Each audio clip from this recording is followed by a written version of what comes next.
Subscribe करें परिष्कार college YouTube channel को और साथ ही बेल आइकन पर क्लिक जरूर करें, जिससे हमारे सभी वीडियोस नोटिफिकेशन सबसे पहले आप तक पहुंचे।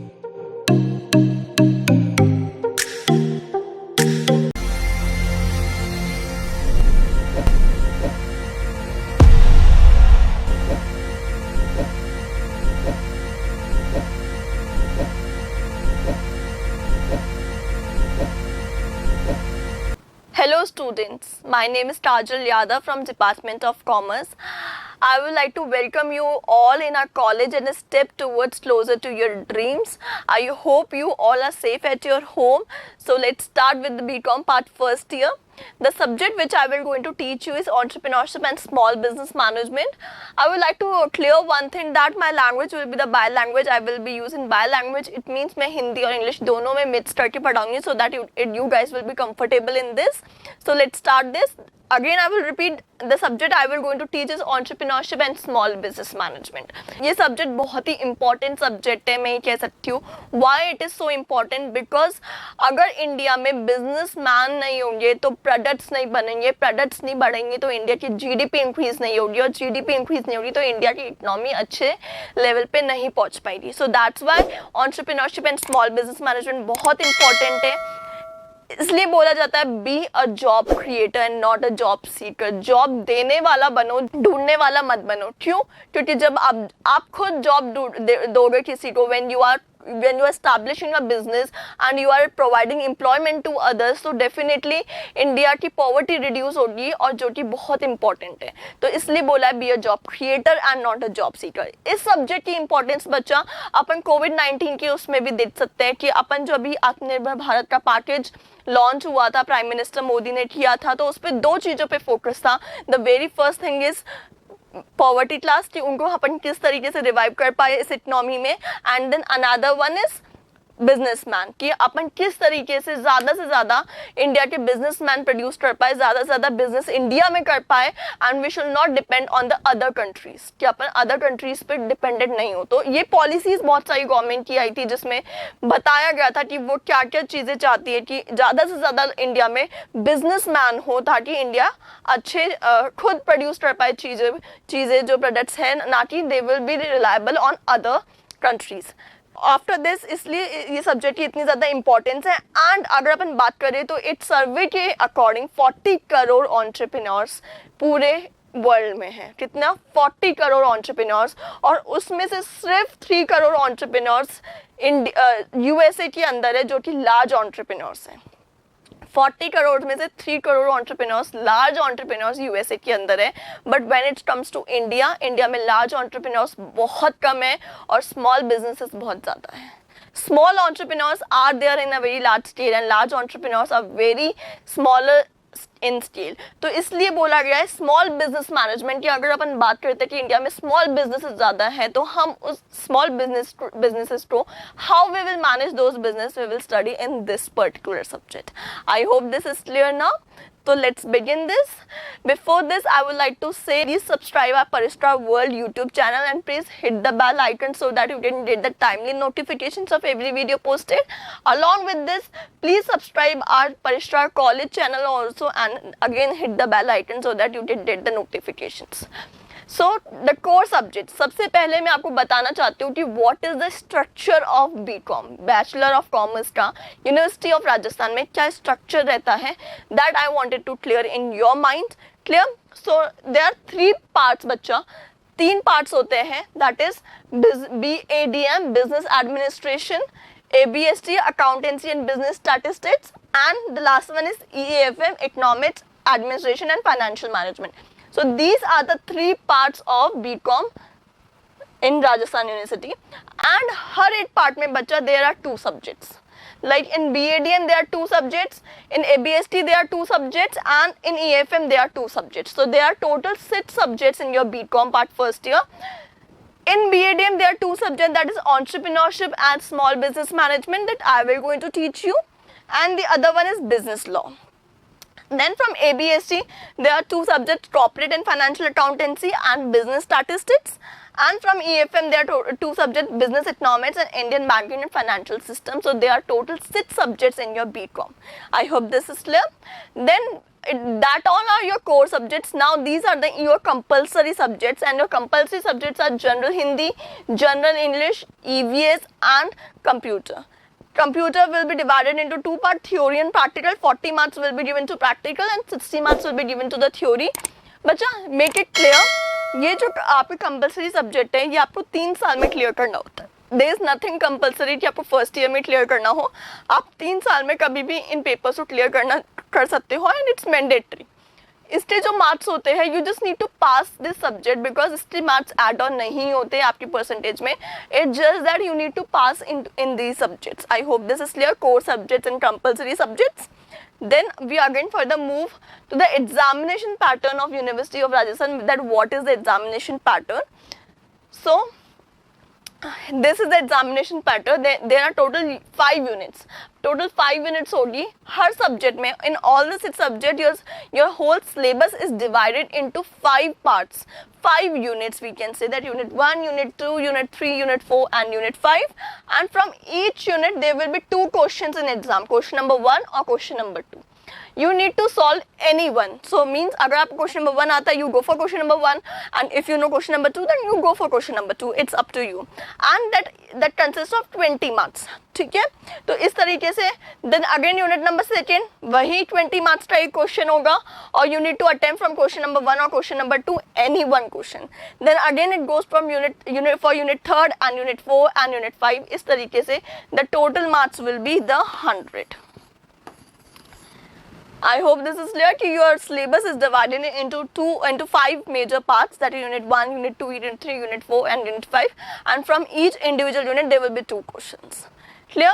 Now we move forward. ये मैंने एक आपके रेफरेंस के लिए पेपर लगाया है यूनिवर्सिटी ऑफ राजस्थान का 2020 का, बिकॉज ड्यू टू कोविड-19 एग्जाम पोस्टपोन हो गए, बट एक एग्जाम हुआ था that is entrepreneurship and small business management.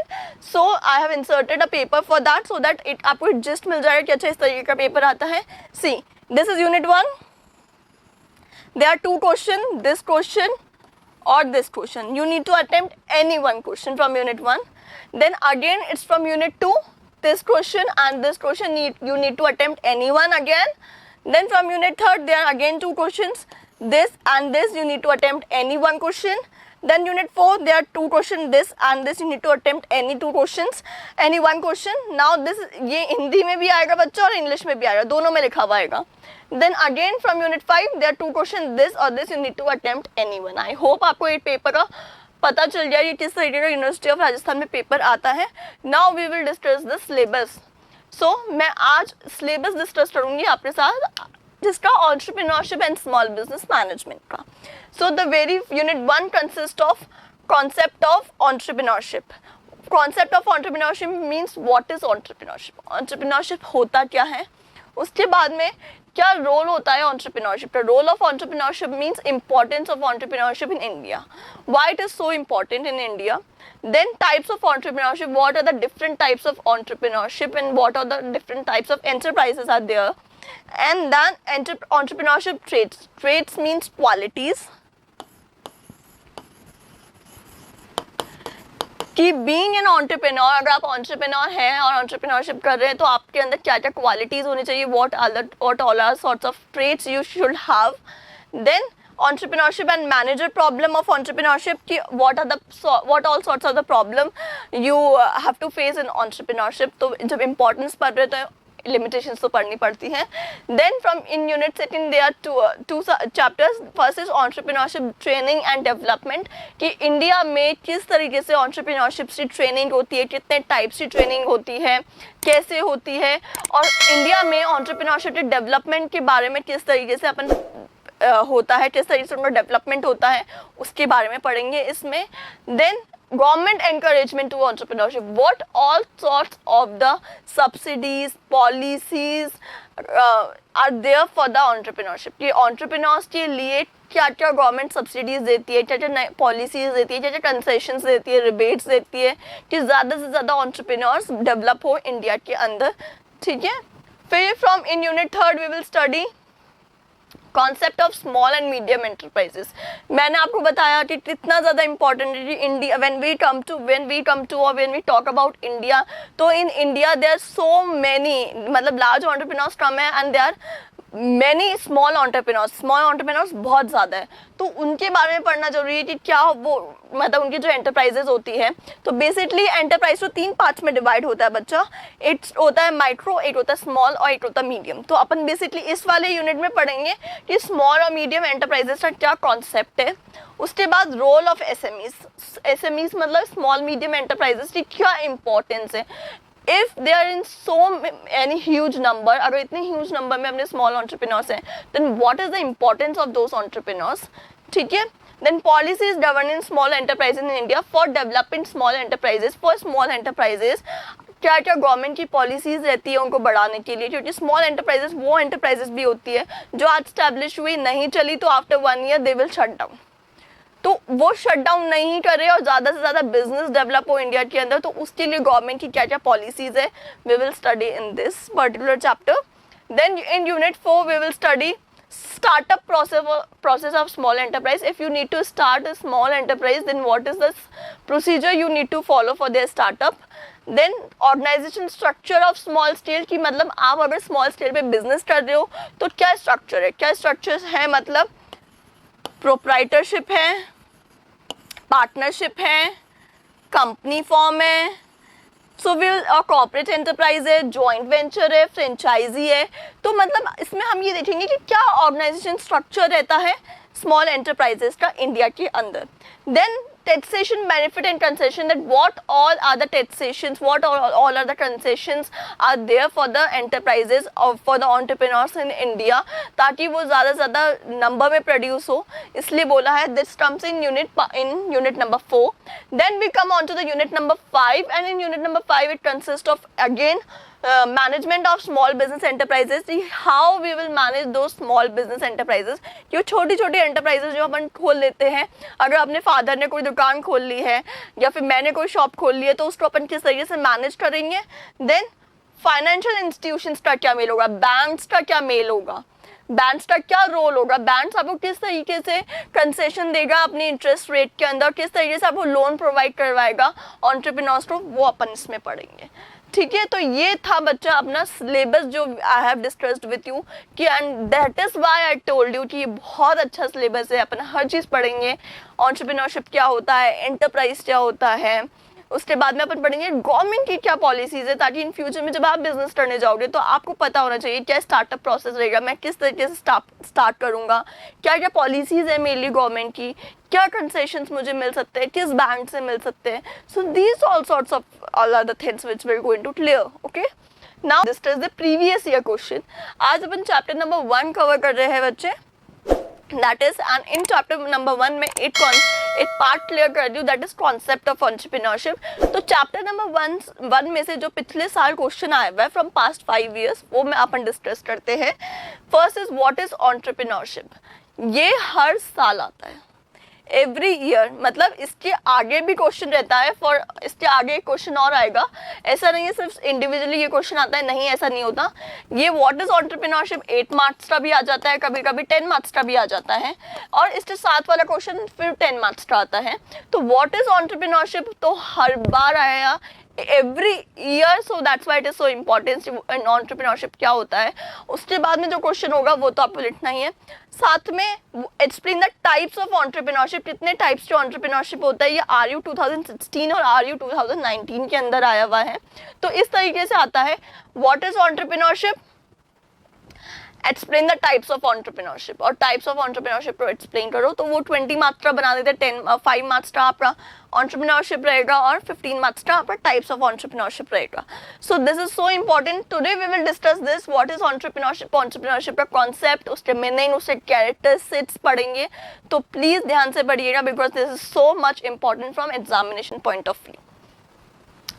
कुछ ऑब्जेक्टिव टाइप क्वेश्चंस भी है. These objective type question will not going to come in your examination, but I have inserted it because of your concept clarity. आपके concept की clarity हो. मैं आपको answer नहीं बताऊंगी, आंसर्स लास्ट में बताऊंगी. तो मीनवाइल जब मैं आपको पढ़ा रही हूँ तो आपको ध्यान में देना कि मैम ने जो क्वेश्चंस पूछा था उसका आंसर क्या हो सकता है. तो very first question is dash is the life blood of any economy. क्या लाइफ ब्लड होती है किसी भी इकोनॉमी में. ठीक है, तो एंटरप्रेन्योरशिप होता है, innovation, marketing, none of the above. You need to search this answer while I am making you study. Which is the characteristics of entrepreneurship. कौन कौन से इनमें से कैरेक्टरिस्टिक्स है एंटरप्रेन्योरशिप के. Innovate, gap filling, economic activity और all of the above are the characteristics of entrepreneurship. Then again entrepreneurship is a dash function. You need to fill this, and the gap filling, it is a resources, marketing, none of the above. तो which all sorts of the function of entrepreneurship. क्या function है entrepreneurship का आपको ये बताना है. ठीक है, तो start करें with the concept कि entrepreneurship क्या होता है. Clear? Let's begin this. So 3 words होते हैं बच्चे, entrepreneur, entrepreneurship और enterprise. Clear? फॉर एग्जाम्पल आज मुझे ऐसा लग रहा है कि मतलब मानसरोवर में मैं रहती हूँ और मैं बहुत अच्छा फैशन डिज़ाइनिंग करती हूँ. मैंने फैशन डिज़ाइनिंग पढ़ा हुआ है. तो while I am staying in Mansarovar I get to know कि यहाँ पे कोई भी फैशन डिज़ाइनर स्टूडियो नहीं है. There is no fashion designer studio and the people who are living in Mansarovar are in a rich class. So they need a fashion designer studio जहाँ से वो फिजिबली अपने कपड़े ला सकें. तो जब मुझे ये पता चला तो I thought of starting a business, I thought of starting an enterprise. और इसलिए मैंने सोचा चलो मैं एक फैशन डिज़ाइनिंग स्टूडियो खोलूँगी. तो इसमें क्या हुआ, मैंने जब वो स्टूडियो खोला तो इसके लिए क्या हुआ, मेरे सबसे पहले मेरे दिमाग में थॉट आया, अपॉर्चुनिटी आई कि मुझे फैशन डिज़ाइनिंग स्टूडियो खोलना चाहिए. उसके बाद फैशन डिज़ाइनिंग स्टूडियो खोलने के लिए what all sorts of the thing required. मुझे लैंड चाहिए होगी जहाँ पे मैं अपना बिजनेस खोलूँगी. मुझे लेबर्स चाहिए होंगे अपने बिजनेस में. अगर मैंने बिजनेस स्टैब्लिश कर दिया तो मैं अलग अलग डिपार्टमेंट बनाऊँगी. मैं प्रोडक्शन डिपार्टमेंट बनाऊँगी जो मेरे क्लोथ्स प्रोड्यूस करेगा. मैं मार्केटिंग डिपार्टमेंट बनाऊँगी कि जो क्लोथ्स प्रोड्यूस होंगे उनको किस तरीके से अपन सोशल मीडिया में मार्केटिंग करेंगे, अमेजोन पे देंगे, फ्लिपकार्ट पे देंगे और लोगों तक पहुंचाएंगे कि we have started a new boutique, we have initiated a new boutique. तो उसके लिए मुझे मार्केटिंग डिपार्टमेंट चाहिए. साथ ही में फाइनेंस डिपार्टमेंट जो मेरा पूरा फाइनेंस देखेगा कितना इनपुट आया, कितना आउटपुट गया. ठीक है, तो इसलिए I need labour, I need employees. Basically मुझे एम्प्लॉयज़ चाहिए मेरे फैशन डिज़ाइनिंग स्टूडियो में. और इसके बाद में लैंड हो गई, लेबर हो गई एंड कैपिटल. ऑब्वियसली जब मेरे पास पैसा होगा तभी मैं लगा पाऊंगी. मुझे रिसोर्सेज चाहिए होंगे. रिसोर्सेज ये it is a kind of resources, land, labour, capital, resources ही होता है. तो मुझे मशीन्स चाहिए होगी जिस पे मैं कपड़े को स्टिच करूँगी. ठीक है, अलग अलग बहुत सारी मशीन्स चाहिए होगी, पूरा सेटअप चाहिए होगा, पूरा फर्नीचर चाहिए होगा. तो ये क्या हुआ, ये सारी चीज़ें मैंने करी. मैंने लैंड ढूंढी, फिर मैंने एम्प्लॉयज़ मैंने इस्टेब्लिश करा मेरा स्टूडियो, फिर मैंने एम्प्लॉयज़ हायर करे, फिर मैंने प्रोडक्शन स्टार्ट किया. तो फाइनली मैं एक बुटीक रन करने लग गई. फॉर एग्जाम्पल इधाओ, मैंने उस बुटीक का नाम रख दिया इधाओ. तो इधाओ is my name of a boutique और मैं बुटीक रन कर रही हूँ. तो वो बुटीक क्या हो गई मेरी एंटरप्राइज. वो बुटीक क्या हो गई मेरी एंटरप्राइज. मैं क्या हो गई एंटरप्रेन्योर. ठीक है, एंड ये जो पूरा प्रोसेस था जिससे मैंने एक फर्म स्टैब्लिश करी, जिससे मैंने बुटीक स्टैब्लिश किया, ये पूरे प्रोसेस को I called entrepreneurship. I hope this is clear. It means अगर आपके फादर एक ज्वेलरी की शॉप डाल रहे हैं तो आपके your father will be called an entrepreneur. और जो पूरा प्रोसेस रहेगा जिससे आपके फादर ने एंटरप्राइज सेटअप करी, जो शॉप रहेगी आपकी, जो शोरूम रहेगा वो रहेगा आपका एंटरप्राइज. और ये जो पूरा प्रोसेस रहेगा जिसमें उन्होंने अपॉर्चुनिटी को आइडेंटिफाई किया, जिसमें उन्होंने लैंड, लेबर, कैपिटल लाया, जिसमें उन्होंने पूरा स्ट्रक्चर बनाया, पूरा शॉप बनाया, पूरा शोरूम बनाया और अब वो शोरूम रन कर रहे हैं. तो इस पूरे प्रोसेस को इवन द रनिंग प्रोसेस जो है उस पूरे प्रोसेस को अपन ने क्या नाम दिया एंटरप्रेन्योरशिप. तो ये होता है अपना एंटरप्रेन्योरशिप. अपन आगे और डिस्कस करते हैं. ठीक है, सो So it's clear, the entrepreneur will be a particular person, and the entrepreneurship will be the process of establishing an enterprise, and the final outcome will be the enterprise. जो आपका final outcome निकल के आएगा वो enterprise निकलेगा. Clear? See, इस तरीके से बनाया. If a person A के पास रिसोर्सेज है और उन रिसोर्सेज से वो बी एंटरप्राइज फॉर्म करता है, तो ये जो पूरा है, तो A will be called entrepreneurs, B will be called enterprise. ठीक है, and this whole process will be called entrepreneurship. Clear? So इसलिए बोलते हैं कि मतलब एंटरप्रेन्योर्स बहुत तरीके के होते हैं. अगर आपके पापा स्टेशनरी शॉप रन कर रहे हैं, ज्वेलरी की शॉप रन कर रहे हैं, या उनका एक कंपनी है बहुत बड़ी, तो they are entrepreneurs. But we will classify later into the parts कि अगर वो एक ज्वेलरी की शॉप रन कर रहे हैं, या कोई एक क्लॉथ की शॉप रन कर रहे हैं, गारमेंट्स की शॉप है, तो वो स्मॉल एंटरप्रेन्योर्स हैं. बट वहीं पे अगर हम बिग कंपनीज की बात कर रहे हैं, अगर बहुत बड़ी कंपनी चला रहे हैं, तो वो लार्ज एंटरप्रेन्योर में आ जाएंगे. We will discuss this. ठीक है, तो I hope this is clear. If a particular person A wants to establish a business, that particular person will be called the entrepreneurs, and the final outcome of the business will be then enterprise, जो भी enterprise form होगी आपकी, and the whole process of this is called entrepreneurship. Clear? अब अपन आगे बढ़ते हैं. Meaning पढ़ते हैं बच्चा. मीनिंग पढ़ते हैं. entrepreneurship is the process. entrepreneurship वो process होता है जिससे we identify opportunities. What we are doing? We are identify opportunities in the market. मैं इसका एग्जाम्पल देना चाहती हूँ ओला का. कैसे? Entrepreneurship is a process of identification of opportunities. Ola company ने क्या देखा कि पीपल्स बहुत परेशान होते हैं, लोग बहुत परेशान होते हैं, because when they wanted to go somewhere they need to search for an auto, and might be the auto will not be the reachable. हो सकता है वो ऐसे पार्ट में रहते हो जहाँ से ऑटो काफ़ी दूर हो, तो उनको काफ़ी ट्रैवल करना पड़ता है, काफ़ी पैदल चलना पड़ता है. After they get an auto, and auto भी अपने हिसाब से पैसे मांगता है. तो मतलब ऐसा बहुत प्रॉब्लम्स आ रहा है इंडिया के अंदर कि आप ऑटो पर रिलायबल रह रहे हो. तो क्या किया ओला ने देखा, अपॉर्चुनिटी आइडेंटिफाई करी कि अपन क्यों नहीं एक ओला करके कंपनी बनाते हैं जिसमें अपन ओला की कैब्स निकालें और घर बैठे जो लोग हैं वो अपने ऐप इंस्टॉल करें और उस ऐप से कैब मंगवाएं. Wherever they wanted to go, वो कहीं पे भी सिचुएटेड हो, इन जयपुर के अंदर, वो मानसरोवर में हो या सांगानेर में हो, जो कैब है वो उनके घर पर आ जाएगी.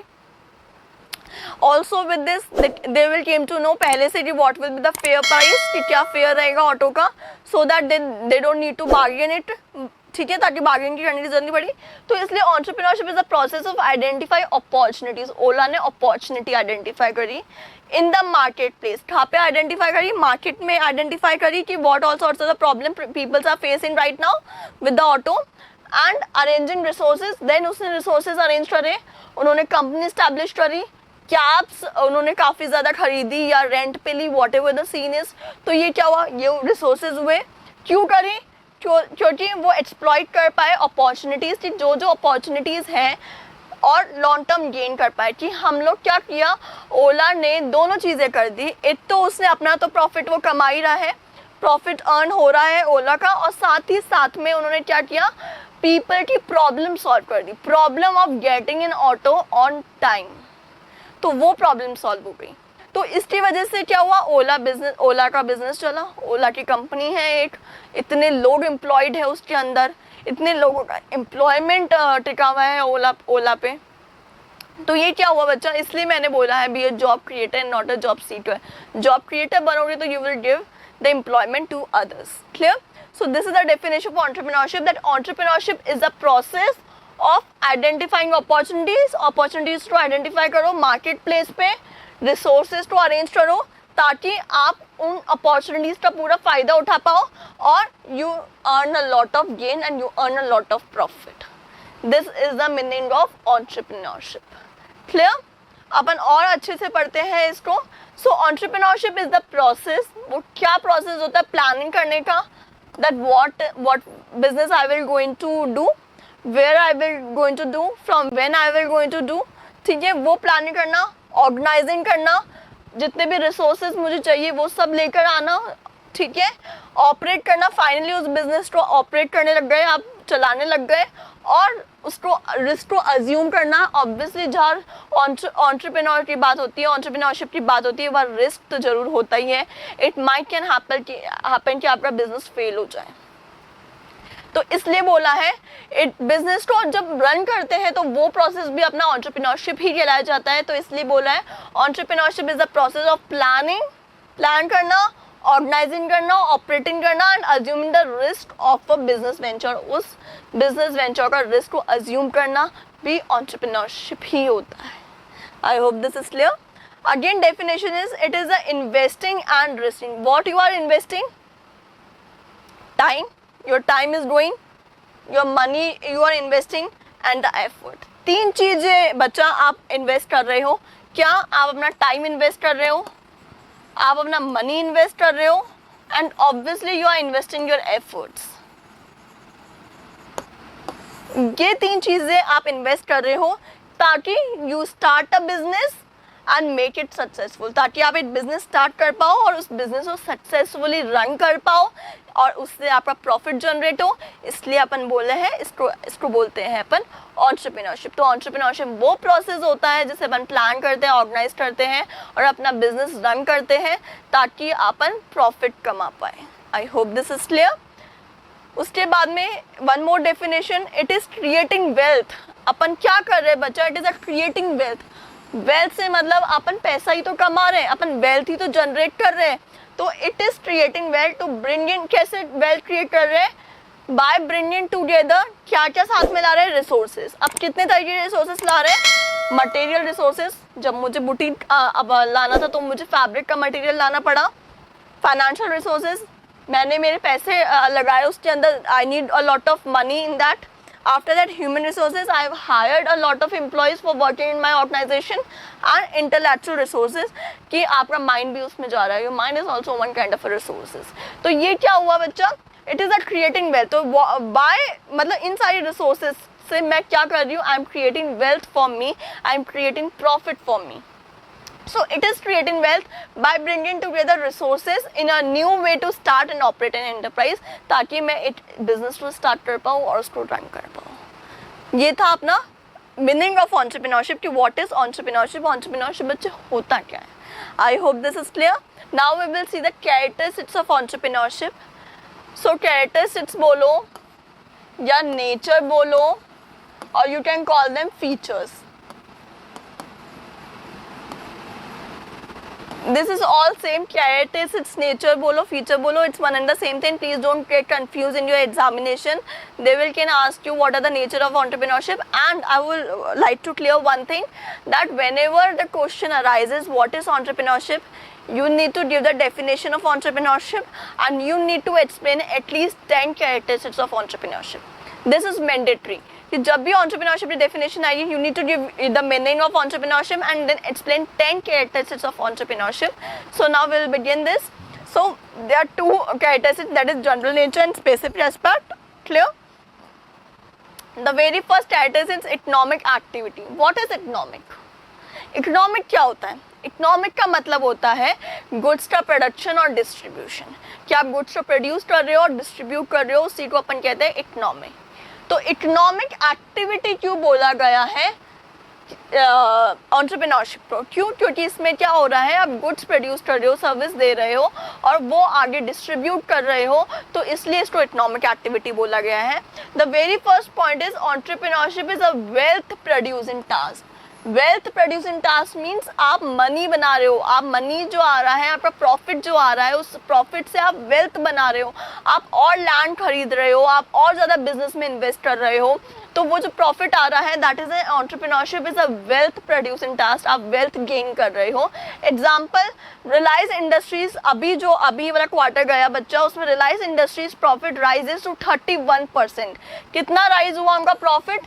31% से इस क्वार्टर में उनका प्रॉफिट बढ़ गया है। तो इससे क्या हुआ? They are generating their wealth, they are producing the wealth, उनकी वेल्थ बढ़ रही है। तो रिलायंस का ये रहा है कि इस बार रिलायंस को 31% प्रॉफिट हुआ है as compare to the previous quarter. Clear? It involves putting resources to productive use. अपन जो भी रिसोर्सेज है, अभी अपन ने बताया ह्यूमन रिसोर्सेज है, इंटेलेक्चुअल रिसोर्सेज है, मटेरियल रिसोर्सेज है, तो इन सारी रिसोर्सेज का क्या कर रहे हैं अपन, प्रोडक्टिव यूज कर रहे हैं. That we are finally producing a single product, कि अपन कोई भी एक प्रोडक्ट बना रहे हैं. मैंने कैसे यूज किया, मैंने फाइनली कोई गारमेंट्स बनाए, तो that final garments is my final product, तो that's why it is called. It involves putting all the resources to productive use. इसलिए बोला है ये एक economic activity है. Why it is economic activities? Because they are wealth producing tasks, and it is we are investing our resources into the productive use. Also with this अपन ये कहते हैं कि इकोनॉमिक एक्टिविटी क्यों है, क्योंकि it is basically concern with the production. Upon production करते हैं goods का और उनको डिस्ट्रीब्यूट करते हैं गुड्स को और सर्विसेज को. अब ये कैसे, जैसे एग्जांपल लेती हूँ मैं अमेजोन का. Amazon is not producing their own goods. Amazon खुद के गुड्स प्रोड्यूस नहीं कर रहा है, वो सिर्फ डिस्ट्रीब्यूशन कर रहा है. और डिस्ट्रीब्यूशन से Amazon is an enterprise. Amazon enterprise ही तो हुआ, तो ये क्या हुआ, ये डिस्ट्रीब्यूशन करता है गुड्स का. बट जैसे अपन प्रोडक्शन की बात करते हैं तो देयर आर मेनी कंपनीज जो सिर्फ प्रोडक्शन ही करती है और डिस्ट्रीब्यूशन के लिए वो थर्ड पार्टी को दे देती है कि वो थर्ड पार्टी डिस्ट्रीब्यूट करे उनका गुड्स आगे. जैसे एग्जांपल हो गया पतंजलि. पतंजलि अपने सारे गुड्स प्रोड्यूस खुद करती है, तो इसलिए बोला है कि it basically concern with the production and distribution of goods and services. मैंने अभी आपको बताया था इकोनॉमिक का मतलब क्या होता है, तो that's why it is called economic activity. Entrepreneurship एक इकोनॉमिक एक्टिविटी है. क्यों? क्योंकि वी आर जनरेटिंग वेल्थ. अपन वेल्थ को जनरेट कर रहे हैं, इससे अपना प्रॉफिट बढ़ता है. अपन रिसोर्सेज को प्रोडक्टिव यूज पे लगा रहे हैं. अपन जो गुड्स है, गुड्स एंड सर्विसेज को अपन प्रोड्यूस कर रहे हैं, डिस्ट्रीब्यूट कर रहे हैं. That's why it is called an economic activity. I hope this first characteristic is clear. Then it is a creative activity. Why it is a creative activity? क्यों? Because entrepreneurship create new jobs, new tasks and new ventures. तीन चीजें हैं बच्चा. New jobs पहले लेते हैं. Entrepreneurship new job create करती है. जैसे कि अपन अगर रिलायंस का एग्जांपल ले, तो जब रिलायंस ने जियो का निकाला था तो जियो की वजह से बहुत ज़्यादा एम्प्लॉयमेंट हुआ था. बहुत सारे उन्होंने, इवन जो रूरल एरिया में जो बॉयज़ है और वो 12th पास है या फिर 10th पास है, बट उनको मार्केटिंग करनी थी, उनको जियो की सिम बेचनी थी, उनको जियो को प्रमोट करना था, तो उन्होंने उनको बहुत हायर किया. जियो ने अपने रिलायंस जियो के अपने आउटलेट्स स्टैब्लिश किए इंडिया के अंदर और इतना प्रॉफिट कमाया. तो इसलिए बोला है इन्होंने क्या किया, इनके नए इनिशिएटिव से क्या किया इन्होंने. वेंचर तो इनका पुराना था, बट इनकी नए इनिशिएटिव से बहुत सारी नई जॉब्स क्रिएट हुई है. तो इसलिए तो वापस से again I repeat that be a job creator not a job Sikar. New task आए हैं.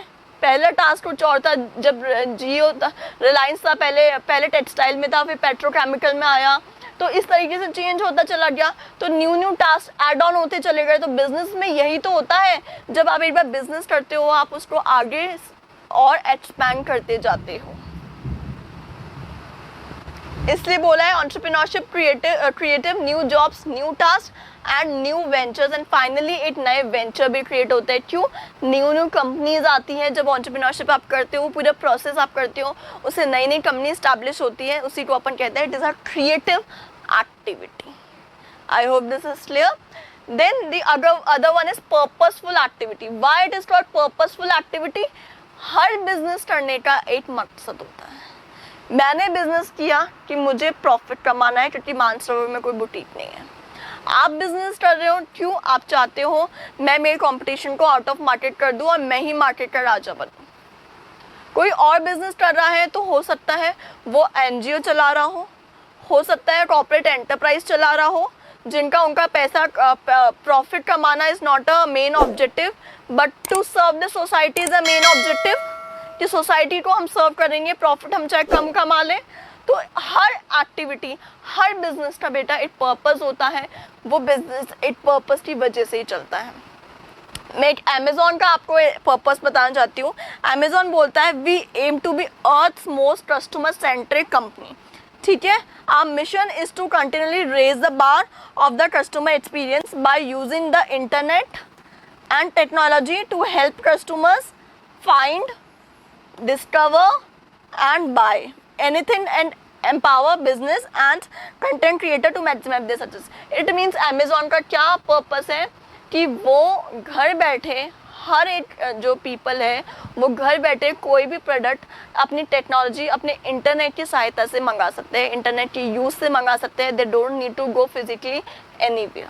तो इनका मकसद ही ये है कि इंटरनेट से, टेक्नोलॉजी की हेल्प से कस्टमर्स अपने प्रोडक्ट्स खुद ढूंढे, फाइंड करें, डिस्कवर करें और बाय करें. और इसकी वजह से अल्टीमेटली किसकी सक्सेस होगी, किसका प्रॉफिट जनरेट होगा, अमेजोन का प्रॉफिट जनरेट होगा. तो that's why it is called purposeful activity. हर हमारा पर्पस क्या है, हमारे कॉलेज का पर्पस क्या है कि आपको अच्छे से अच्छे परसेंटेज लाए, आप अच्छे से मार्क्स आए आपके, और आप बहुत आगे फ्यूचर में ग्रोथ करें. ये हमारा पर्पस है. तो हर एक्टिविटी, हर एंटरप्राइज एक पर्पस से एस्टैब्लिश होती है. That's why it is a purposeful activity. Then it is a risk bearing capacity. Why it is called risk bearing capacity? क्योंकि जब भी आप एक नई एंटरप्राइज स्टैब्लिश करते हो, whenever you are going to establish a new enterprise, a risk is always there with that. An enterprise cannot run without a risk. Risk is always associate with the enterprise. हरदम risk associate ही रहता है enterprise से. कभी भी हो सकता है आपके कोई भी गलती की वजह से आपका बिजनेस लॉस हो जाए. I would like to give the example of Aditya Birla payment bank. आया था बच्चा, ये पेमेंट बैंक है. It's same like the Paytm और गूगल पे. तो ये पेमेंट बैंक आया था और इसमें क्या हुआ था, ये लोग जल्दी से इन्होंने वाइंड अप कर दिया था. इनका बिजनेस रन नहीं हो पाया ज़्यादा टाइम. वाई? क्योंकि इतना ज़्यादा कंपटीशन है. पेटीएम का कंपटीशन है, ठीक है, एम पे है, गूगल पे है, फ़ोन पे है, इतने ज़्यादा पेमेंट के ऑप्शंस हैं. तो मतलब जो ये ट्रस्ट डेवलप नहीं कर पाए मतलब पीपल का, इतनी मार्केटिंग नहीं हो पाई जितना लोगों को पता चले और लोगों इनके पेमेंट बैंक में इन्वेस्ट करे. तो इसकी वजह से ये जल्दी से वाइंड अप हो गया और जल्दी से लिक्विडेशन होके बंद कर दिया गया इस कंपनी को. That is Aditya Birla payments bank. तो इतना बड़े बड़े एंटरप्राइज भी बंद हो जाते हैं बच्चे. अभी अगर अपन कोविड-19 की बात करें तो कितना, स्टारबक्स ने अपने 1200 आउटलेट्स, ज़ारा ने अपने इतने आउटलेट्स बंद कर दिए, लोगों ने अपने बिजनेसेस शट कर दिए. लोगों ने अपने बिजनेसेस शट कर दिए. The reason is risk. कि वो कोविड-19 का जो रिस्क है वो बियर नहीं कर पाए, वो उससे बाहर नहीं आ पाए, वो अपना प्रॉफिट नहीं जनरेट कर पाए. इसलिए बोला है it is a risk bearing capacity. That risk and enterprise go hand in hand. Risk of failure मतलब अगर रिस्क की बात करें और एंटरप्राइज की बात करें तो they go both hand in hand. वो हैंड इन हैंड में जाती है. फिर आती है बच्चा, फिर आती है ability to innovate. Innovation is very important. Even if you are not, even if you are starting a business, तो आपको कोई innovation लेकर आना है. And even if you are already running a business, तो उस business में आप जब तक नए नए innovations नहीं लाओगे तब तक आप मार्केट को compete नहीं कर पाओगे. इसलिए बोला है ability to innovate. आपके अंदर innovation लाने की ability होनी चाहिए. See, it involves innovation or introduction of something new and better. कुछ नया और कुछ बेटर आप इनोवेट करो, इंट्रोड्यूस करो. It is a creative response to change. कि जैसे जैसे चेंज होता जाता है उसके अकॉर्डिंग अपन क्या करें कि अपन मार्केट में अपन बने रहें. जैसे मैं आपको देना चाहती हूँ अर्बन क्लैप. पहले क्या होता था कि फॉर द ब्यूटिशियंस, पहले ये स्टार्ट हुआ था पार्लर से कि आपका पार्लर जो है घर पे आ जाएंगे, जो लेडी है वो घर पर आ जाएगी ताकि लेडीज़ को बाहर नहीं जाना पड़े. क्योंकि इंडिया में काफ़ी जगह ऐसा होता है कि जनरली इतना इजीली वो लेडीज़ को अपने घर से बाहर नहीं भेजते. तो अर्बन क्लैप ने ये चीज़ प्रॉब्लम सुनी, ये चीज़ समझी कि कई वुमेन्स हैं इंडिया में जिनको टाइम नहीं होता है पार्लर जाने का. तो वो क्या करती है, दे आर थिंकिंग कि कुछ ऐसा हो कि घर पर ही पार्लर आ जाए. तो अर्बन क्लैप ने ये चालू कर दिया. फिर अर्बन क्लैप तो अब हर चीज़ में आ गया. अर्बन क्लैप में इलेक्ट्रिशियन भी है, एसी ठीक करने वाला भी है अर्बन क्लैप के अंदर. तो ये अर्बन क्लैप का बिजनेस कैसे रन हुआ, अर्बन क्लैप ने सोसाइटी के प्रॉब्लम को समझा. उस सोसाइटी के प्रॉब्लम को समझ के उन्होंने कुछ नया करने का सोचा, कुछ इनोवेटिव करने का सोचा. Then they come up with the Urban Clap, your service expert, आपका service expert, and Urban Clap is running very good, and Urban Clap is earning us lot of profit. Cashflow.com बच्चा एक app होती है. If you don't know, इस app में क्या होता है, आपको you get up to 50%. इसमें कुछ लिस्टेड वेबसाइट्स है, कुछ लिस्टेड साइट्स है, ऑलमोस्ट 1000 वेबसाइट्स है जिनसे ये लिस्टेड है। और अगर इन 1000 वेबसाइट्स पे आप कभी भी शॉपिंग करते हो तो cashtorro.com से अगर आप करते हो उनके थ्रू तो आपको अप टू 50% ऑफ मिलता है। और ये जो अप टू 50% ऑफ है, ये जो कैशबैक जो आता है वो आपके बैंक अकाउंट में जाता है सीधा। अपन ने ये देखा कि बहुत ज़्यादा ऐसे कैशबैक्स होते हैं जो अपने अकाउंट में नहीं जाते बच्चे। जैसे अमेजोन से मैंने कुछ खरीदा, वहाँ पे कुछ कैशबैक आया तो वो सीधा मेरे अमेजोन के अकाउंट में चला जाएगा। They will not come back to in my account of bank. Paytm में भी ऐसा होता है, आपके पेटीएम पे चला जाता है, आपके बैंक अकाउंट में जाता है। But in cashtorro.com 1000 website listed है और इन 1000 if you shop with this 1000 website then you get up to 50% discount and that cashback is directly goes into your bank account. तो ये क्या हुआ, ये इन्होंने एक नया इनोवेशन लाया और cashbacktorro.com बहुत अच्छा चल रहा है इंडिया में। ऑलमोस्ट 7000 पर डे ट्रांजेक्शन हो रहे हैं, मतलब 8 दिन में 7000 ट्रांजेक्शन हो रहे हैं। तो अपन ये देख सकते हैं कि एबिलिटी टू इनोवेट कितना इंपॉर्टेंस रखता है अपनी सोसाइटी के अंदर। अब problem you need to consider, you need to look for the opportunities कि क्या क्या प्रॉब्लम्स फेस कर रहे पीपल और उन्हीं प्रॉब्लम्स को आपकी अपॉर्चुनिटीज बनाओ। डिलीवर दोस थिंग्स विच जिसमें प्रॉब्लम आ रही है peoples. Then the 6th one is business oriented tendency. Obviously if you are doing the business, अगर आप बिजनेस कर रहे हो, वेंचर एंटरप्राइज एस्टैब्लिश कर रहे हो तो आपकी टेंडेंसी क्या होगी, पैसा कमाने की बिजनेस ओरिएंटेड टेंडेंसी होगी। ठीक है, उसके बाद आता है organizing function. This is so important. Entrepreneurship क्या हुआ, जब अपन ने when we organize all the resources together then we establish a particular business, then we establish a particular enterprise. That's why it is called organizing function, जिसमें अपन ने बोला it is the ability to bring together productive resources of the society, कि जितने भी productive resources है society के वो अपन सब साथ में लेकर आ रहे हैं। और उसकी वजह से एंटरप्रेन्योर्स हार्नेस, मैंने क्या बताया, लैंड, लेबर, कैपिटल, टेक्नोलॉजी की अपन को जरूरत पड़ती है ताकि अपन एक प्रोडक्ट बना पाए। तो ये क्या हुआ, ऑर्गेनाइजिंग फंक्शन। क्यों ऑर्गेनाइजिंग हुआ, क्योंकि ये लैंड, लेबर, कैपिटल, ये सारे रिसोर्सेज को अपन इजीली ऑर्गेनाइज कर रहे हैं और उससे एक बिजनेस रन कर रहे हैं, इसलिए बोला it is an organizing function. See, input होता है, लैंड, लेबर, कैपिटल होता है, रिसोर्सेज होते हैं। जब उसको अपन प्रोडक्शन में डालते हैं और एक गुड प्रोड्यूस होता है तो फाइनल आउटकम बनकर आता है। तो इस तरीके से अपना पूरा प्रोसेस चलता है, इनपुट, प्रोडक्शन और आउटपुट। तो ये क्या हुआ, इसके लिए अपन को इन सब चीज़ों का, लैंड को, लेबर को, कैपिटल को ऑर्गेनाइज करना जरूरी है। जब इनको ऑर्गेनाइज करेंगे तभी प्रोडक्शन स्टार्ट हो पाएगा और तभी फाइनल आउटपुट अपने पास जनरेट हो पाएगा। That's why it is called that it is an organizing function. I hope this is clear. Then another one is gap filling function. Urban Clap, Ola, Uber, Zomato, Swiggy, ये सब क्या कर रहे हैं बच्चे, ये सब गैप ही तो फिल कर रहे हैं। अपन को घर बैठे खाना चाहिए था, we need food at our door steps. तो what Zomato and what Swiggy are doing, they are providing us. We need a parlor service at our home, what Urban Clap is doing, they are providing us. Clear? तो ये क्या हुआ, ये होता है gap filling functions. It means जो humans को चाहिए, उनकी जो इच्छा है, जो उनको चाहिए, उनकी जो रिक्वायरमेंट्स है वो आप पूरा करो, वैसे प्रोडक्ट्स आप उनको ला कर दो। अभी अपन अगर मोबाइल फोन्स की बात करें तो आजकल PPT, power point presentation, Microsoft word mobile में इंस्टॉल हो गए। क्यों, क्योंकि द पीपल आर फेसिंग कि हम हर जगह we can not carry our laptops. तो if we are not able to carry our laptops then please do something in the mobile phone itself only, कि वर्ड और माइक्रो पावर पॉइंट उसी में आ जाए, उसी में ऐप डेवलप हो जाए। तो विच एक्चुअली हैपेंड, जो कि एक्चुअली में हुआ। तो what is this, this is a gap filling function. तो what is the importance of entrepreneurship, entrepreneurship fill this gaps बच्चे, जिसमें होता है entrepreneurship bridges the gap between human wants and availability of products. Human wants को क्या चाहिए and availability of products, वो products की अवेलेबिलिटी होनी चाहिए। इसलिए अपन बोला है it is a gap filling function. What the DMart is doing for you, DMart क्या कर रहा है आपके लिए, अपन अगर अपन बात सोसाइटी की बात करें तो अगर अपन को कोई भी सामान चाहिए, तो ग्रोसरीज चाहिए होती है, anything particular related to our household, we need to go into the shops, अलग अलग शॉप्स में जाना पड़ता था. But what D Mart is doing, D Mart एक ही जगह पे सारी चीजें का कलेक्टिव रिसोर्सेज है उसके पास में. When you go into the D Mart, you can buy any product of any of your households. तो it is a gap filling function, that it is a filling the gaps what the human wants and what the human desires and what you are delivering. Clear? Then another one is dynamic function. Why it is called dynamic function? Because organizations, enterprises are there in external environment. वो कहाँ run कर रही है? External environment में run कर रही है, and external environment keeps on changing. अभी सबसे बड़ा एग्जाम्पल मैं लूंगी कोविड-19 का.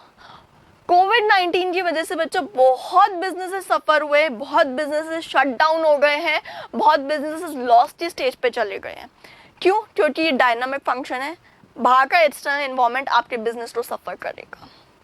सो एक्सटर्नल एनवायरनमेंट सफर करेगा तो आपको एक्सटर्नल एनवायरनमेंट को सोचते हुए अपने बिजनेस को चलाना है, अपने एंटरप्राइज को रन करना है. तो इसलिए it's an entrepreneur deals proactively with change in market and environment. Clear? And he looks at the changes as the source of market advantage and not as a problem. Focus on this. He looks at the changes as a source of market advantages and not as a problem. तो क्या किया, for example if I have a garment shop, तो मैंने क्या किया, obviously मेरी shop बंद पड़ी है, तो now I started listing my products in Amazon, Flipkart, Nykaa. तो यहाँ से क्या हुआ, because what people are doing currently, people are ordering online, people हर चीज़ ऑर्डर कर रहे हैं ऑनलाइन. तो पहले मेरा जो बिजनेस था वो ऑनलाइन नहीं था, पहले मैं ऑनलाइन नहीं चलाती थी, but now I have my website, now I list my products on Amazon, sell my products on Amazon, Flipkart, Nykaa, and also having my particular app selling on Instagram, Facebook. तो सोशल मीडिया मार्केटिंग. तो मैंने ये मेरी problem को क्या किया, मैंने इसका एडवांटेज उठाते हुए इसको चेंज कर दिया, मेरी प्रॉब्लम को एडवांटेज के अंदर, कि कोविड-19 में कोई बात नहीं, if the customers are not coming in our shops, we are delivering the products at their doorsteps. So that's why it is a dynamic function. It keeps on changing. Then the last one is managerial and leader. इसमें बोला गया है बच्चे कि an entrepreneur has manager and leadership skill. जब आप entrepreneurship करते हो तो एक एंटरप्रेन्योर के पास मैनेजर और लीडरशिप स्किल होना जरूरी है. इफ ये स्किल्स उसके पास नहीं होगी, then how he will going to lead its customers, how he will going to lead its employees in the organisation. So a manager must have the leadership skills and managerial skills with them. Clear? तो he provides direction, creates and work culture. वो अपने organisation में क्या करता है, direction provide करवाता है, एक वर्क कल्चर क्रिएट करता है. इसलिए बोला है it is a managerial and leader. I hope this is clear. I hope what is the meaning of entrepreneurship clears. What are the characteristics of entrepreneurship is clear. I have discussed 10 characteristics today. I will discuss 10 more characteristics in my next video lecture. अब जो अपन ने जो objective questions मैंने आपसे पूछे थे, चलो उसका आंसर सब देखते हैं. How much you know about it now? So the very first objective question which we have seen is dash is the lifeblood of any economy. क्या lifeblood होता है किसी भी इकोनॉमी का? मैंने आपको 4 ऑप्शंस दिए थे. That first is entrepreneurship, then innovation, then marketing, then none of the above. So what is the lifeblood of an economy? किसी भी इकोनॉमी का lifeblood होता है entrepreneurship. अगर entrepreneurship, किसी भी लाइफ ब्लड होता है entrepreneurship is the lifeblood of any economy. Clear? Then the second question which we have discussed is what is the characteristics of entrepreneurship. These are the 4 characteristics दे रखे हैं, और इनमें से कौन सा characteristics है entrepreneurship का? The very first is innovate, then another one is gap filling and the economic activity. So we have discussed the characteristics of entrepreneurship, and the correct answer is all of the above. All of the above are the characteristics of entrepreneurship. Then another question is entrepreneurship is a dash function. Which is the function? Gap filling function, resources or marketing. तो gap filling function होता है. Why it is a gap filling function? Because entrepreneurship is filling the gap in the society, that what the customers demand from the businessman and what actually the businessman is delivering. So that is why it is a gap filling function. I have given the example of DMart also, Urban Clap, Ola. All other companies are doing the same thing. All our companies are filling the gap in the society so that the products can be delivered to the final customers. Clear? So this is my topic, this is my video lecture of my first video on entrepreneurship, that what is the meaning of entrepreneurship, what are the features of entrepreneurship, and we'll meet in the next video. But before that, I would like to say, please subscribe our Parishka World channel on YouTube, and please hit the bell icon so that you can get the timely notifications of every video posted out there. Along with this, please subscribe our Parishka College channel also, and again the same thing, hit the bell icon so that you get the notifications. Thank you so much.